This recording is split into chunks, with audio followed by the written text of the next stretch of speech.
আমাদের এলাকায় জানাজা নামাজের পর সম্মিলিত মোনাজাত করা হয়, কিন্তু এখন অনেক আলেমগণ বলতেছেন এটা নাকি বিদআত। কোরআন ও হাদিসের আলোকে আপনার কাছে জানতে চাই, জানাজার নামাজটা হলো পুরাটাই দোয়া। সালাতুল জানাজা পুরোটাই কি? সালাতুল জানাজার প্রথম তাকবীরের পর আপনি আল্লাহর প্রশংসা সানা পেশ করেন, ফাতিহা পেশ করেন, দ্বিতীয় তাকবীরে আপনি দুরূদ পাঠ করেন, আর তৃতীয় তাকবীরে মুর্দার জন্য আপনি দোয়া করেন, তাই না? আল্লাহুম্মা ইগফির লানা লিহাইয়িনা ওয়া মাইয়িতিনা, মুর্দার জন্য দোয়া না এটা? তাহলে পুরো জানাজার নামাজটাই তো দোয়া। তো জানাজার নামাজের পরে আবার কিসের আলাদা করে দোয়া?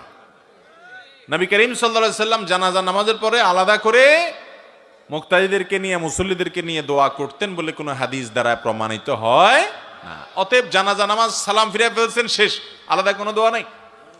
হ্যাঁ, আপনি যখন মুর্দাকে দাফন করতে যাবেন তখন কবরস্থ করার পর, কবরে রাখার পরে কেবলার দিকে হয়ে যার যার মতো করে মুর্দার জন্য দোয়া করাটা সুন্নাত। নবী করিম সাল্লাল্লাহু আলাইহি সাল্লাম দাফন করার পর বলেছেন, ইস্তাগফিরু লিআখিকুম ওয়াসালু লাহু সুবাত, তোমাদের ভাই যাকে দাফন করলা তার জন্য আল্লাহর কাছে মাপ চাও, এবং সে যেন ওই সোয়াল জবাবে ঈমানের উপর অটল থাকতে পারে সেজন্য আল্লাহর কাছে দোয়া করো।